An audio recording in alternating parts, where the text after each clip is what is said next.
At nandito na nga tayo sa next part kung saan isasubmit na natin yung ating 2303 dahil nga nakapag-register na tayo sa BIR. At dito sa video nito ipapakita ko sa inyo yung full process mga tropa kung paano mag-submit hanggang sa pag-fill out ng invoice para makapag-payout na tayo dito sa Lazada. At ituturo ko rin sa inyo kung paano mag-register sa Orus kasi kailangan natin i-register yung book kung saan isusulat natin yung journey natin or yung amount ng kikitain natin or yung sinubmit natin na invoice. Kaya subaybayan nyo yung content natin na to. At eto na nga, syempre unang-una natin gagawin, mag-login tayo sa Lazada Affiliate dahil dito natin isasubmit yung ating 2303. I-scan ninyo yan at pagsamasamahin ninyo yung pinaka-files, i-save nyo as PDF.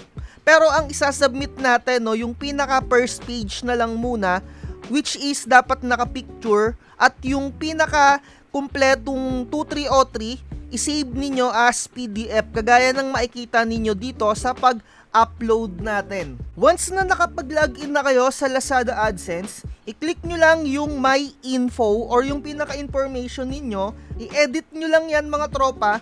Bukod dun sa pinaka-previous ninyong mga details, wala na kayong i-edit doon.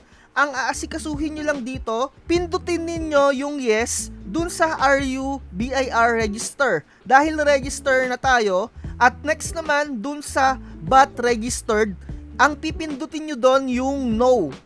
At next natin, ilalagay ninyo yung tax identification number ninyo, yung inyong TIN number. Tapos, i-upload na ninyo yung pinaka first page ng 2303.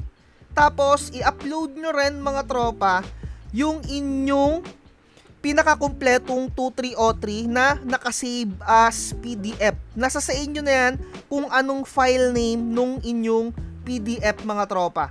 Pinaka-final process natin dito sa pag-edit ng information, click ninyo yung no dun sa are you availing reduced rate or exception for withholding tax. No yung pipiliin ninyo doon, tapos click nyo na yung save.